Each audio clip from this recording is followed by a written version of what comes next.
Mun elämä syöksyi tällä puiston penkillä elokuussa 2023. Äiti pudotti sanat luustoon levinneestä syövästä. Ja samassa se todellisuus, jota olin saanut elää, katosi. Elämää alettiin piirtää kuolemaa vasten ja paikalle tuli kipu ja kirkkaus. Kaikki alkoi näyttäytyä satuttavan kipeänä ja toisinaan se todellisuus, johon oli tiputettu, tuntui sietämättömältä. Mä tunsin kateutta niitä ihmisiä kohtaan, jotka sai elää ilman alituista tietoisuutta kuoleman läheisyydestä. Eli niitä onnekkaita, tietämättään onnekkaita, joita mä olin itsekin ollut ennen sitä elokuista hetkeä. Mä olin myös kateellinen meidän pihassa kulkevalle rollaattorimummolle, kun mä kuulin hänen kertovan siitä, miten hän tekee äidillensä maksamakkara voileipiä ja vie niitä, kun hoitopalvelujen kilpailutuksen myötä voileivät on kelvottomia ja äiti ei niistä tykkää.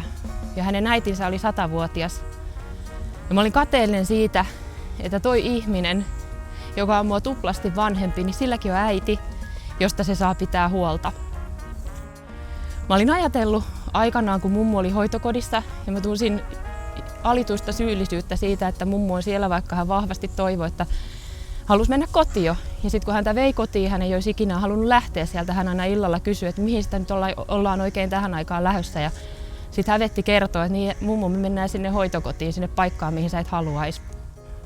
Että sitten kun se aika koittaa, että äiti niin vanhenee, niin hänestä mä pidän niin huolen, että mun ei tarvitse koskaan häntä laittaa hoitokotiin.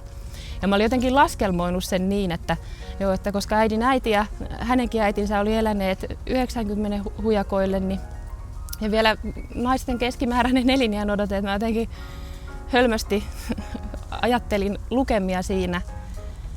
Ja ajattelin, että elämäntilanne on sitten varmasti semmoinen, että mullakin töissä voi vähän keventää ja lapset on kasvanut, niin sitten mulla on mahdollisuus pitää äidistä huolta. Mutta sitten se todellisuus, se tulikin hyvin toisena. Mutta samaan aikaan mä olin totta kai hyvin tietoinen siitä, että mä en ole se Kalevankankaan hautausmaalla kohtaavani 7-vuotias tyttö, joka kertoo, että sen äiti on täällä hautausmaalla. Vaan mulla oli ollut elämässäni pitkään turvana äidin syli ja lohdutuksena äidin sanat ja hänen kannustus siivittämässä mua elämässä eteenpäin. Tuikitavalliset tuokiot alkoi näyttäytyä mittaamattoman arvokkaina. Me palattiin äidin kanssa Lapsuusjärven rantaan ja siinä istuessa mulla virtasi monet muistot mun lävitse. Ja semmoiset hetket, joissa ei ollut mitään ihmeellistä, niin ne tuli arvokkaina mieleen ja tuntui, että ne on ihan ne arkisetkin hetket, ne on ollut ihan ihmeitä täynnä. Vaikka niissä tosiaan ei ollut mitään sen ihmeempää.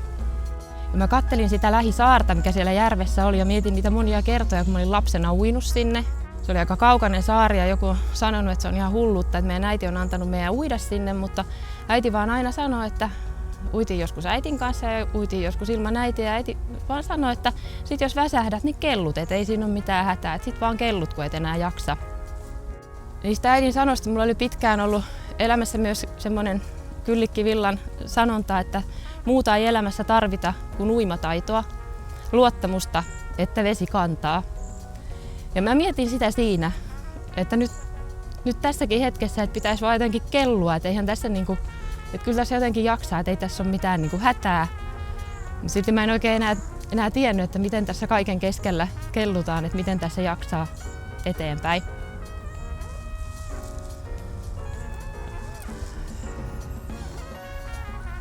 No, mieleen tuli myös katumus niistä ajoista, jolloin mä oon puurtanut töissä itseni ihan väsyksiin ja vielä kotiin palaessa mulla on saattanut työasiat pyöriä mielessä ja vaikka mä oon läheisteni lähellä, niin silti mun mieli myllää töissä.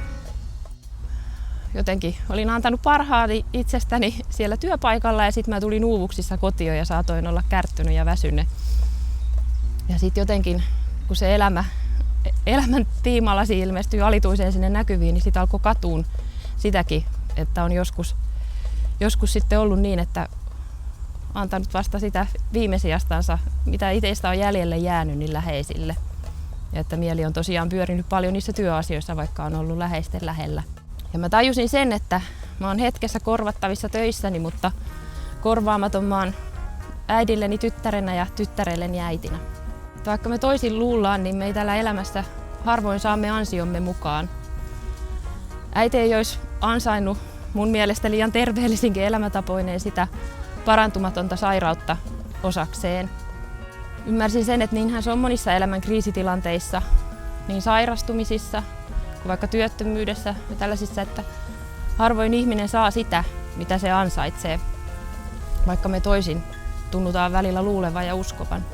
Sitten mä ajattelin, että se on ihan valtavan tärkeää, että juurikin niissä, että sitten kun kolhitaan kovaa, niin että sit pystyisi, itse mulla oli ollut pitkään se äidin syli ja lohtu, semmoinen turva, mihin mä sitten tiesin, että mä pääsin kun oli hätä, niin sitten että kun tulee hätiä, niin että voisi olla sitten itse sinä ihmisenä, joka voi olla siinä turvana, lohtuna ja kantamassa pikkumatkan eteenpäin. Että sitten taas pystyy uskoa, että kyllä tässä jaksaa kellua ja pysyy pinnalla. Koska sitähän se ihmisyys on.